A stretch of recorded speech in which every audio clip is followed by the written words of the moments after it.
Hər vaxtınız xeyir olsun dəyərli izləyicilərim. Kanalıma xoş gəlmisiniz. Bu günlər mən asan və dəndən əzilmədən, rəngi itmədən necə çiyələk mürəbbəsi hazırlanır reseptini sizinlə bölüşəcəm. Əgər sizin üçün də maraqlısa kanalıma keçid edib videomu sona qədər izləyib hazırlaya bilərsiniz. İndidən hər kəsə öz təşəkkürümü bildirirəm. 3 kiloqram çiyələyi mən axar suyun içərisində 4 dəfə, 5 dəfə tərtəmiz yuyub kənarda aşlarına süzdüm.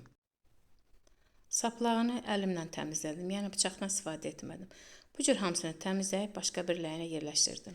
Təmizləyib qurtardıqdan sonra da yenə də axar suyun içərisində tərtəmiz yudum. Tam suyu çəkiləndən sonra başqa bir ləyənin içərisinə altından şəkər tozu əlavə etdim. Üzərindən çiyələk, qat-qat bu cür hamısını şəkər tozundan çiyələyi bu cür hazırlayıb kənarda şirənin içərisində axşamdan səhərə qədər saxladım. Bunu da qeyd edim ki, məndə 3 kiloqram çiyələyi idi. 2 kiloqram 800 qram şəkər tozu əlavə etdim.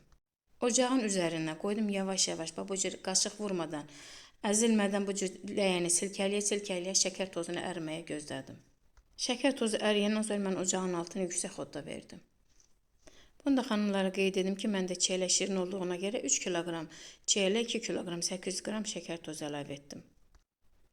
Bunu da qeyd edim, mən çiyələk mürəbbəsini bir dəfə bişirdim, yəni qaynadıb saxlamadım. Mürəbbəm tam pişib qurtardıqdan sonra üzərinin kəvrini yığdım, yarım çay qaşığı limon duzu əlavə etdim, qalan üzərinin kəvrini də mətbəx salfetkası ilə təmizlədim. Mənim çiyələk mürəbbəm dəndən əzilmədən hazır oldu. Allah hər kəsin ruzisini bol bərəkət diləsin. Allaha əmanət olun, göz haqqınızı halal edin. Hər birinizə öz təşəkkürümü bildirirəm.